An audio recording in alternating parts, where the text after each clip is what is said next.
નર્મદામાં ઉપરવાસમાં ભારે વરસાદને પગલે કરજણ ડેમમાં 60,000 ક્યુસેક પાણીની આવક નોંધાઈ છે, ત્યારે 7 ગેટ ખોલી નાખીને પાણી નદીમાં છોડવામાં આવ્યું છે, જેથી નદીના કાંઠાના ગામોને એલર્ટ કરવામાં આવ્યા છે.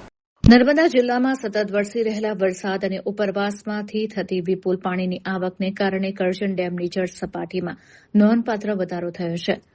ડેમના કેચમેન્ટ વિસ્તારમાં છેલ્લા 24 કલાક દરમિયાન 6 ઇંચ જેટલો ભારે વરસાદ નોંધાયો છે, જેને પરિણામે ડેમમાં હાલ 60,689 ક્યુસેક પાણીની પ્રચંડ આવક નોંધાઈ છે.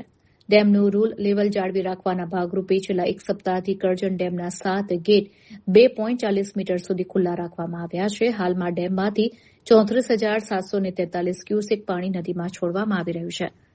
જળસ્તરની વાત કરીએ તો કરજણ ડેમની વર્તમાન સપાટી 107.35 મીટરે પહોંચી છે, જ્યારે તેની મહત્તમ સપાટી 116.11 મીટર છે.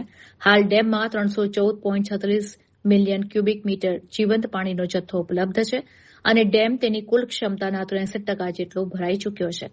ઉપરવાસથી થઈ રહેલી સતત આવક અને ડેમમાંથી નદીમાં પાણી છોડાતું હોવાને કારણે કરજણ નદી બે કાંઠે વહી રહી છે, જેને ધ્યાનમાં રાખીને તંત્ર દ્વારા કરજણ નદીના કાંઠા વિસ્તારમાં આવેલા તમામ ગામોના લોકોને સાવચેત કરી એલર્ટ જાહેર કરવામાં આવ્યું છે, તેમજ નદી પટમાં ન જવાની કડક સૂચના આપવામાં આવી છે.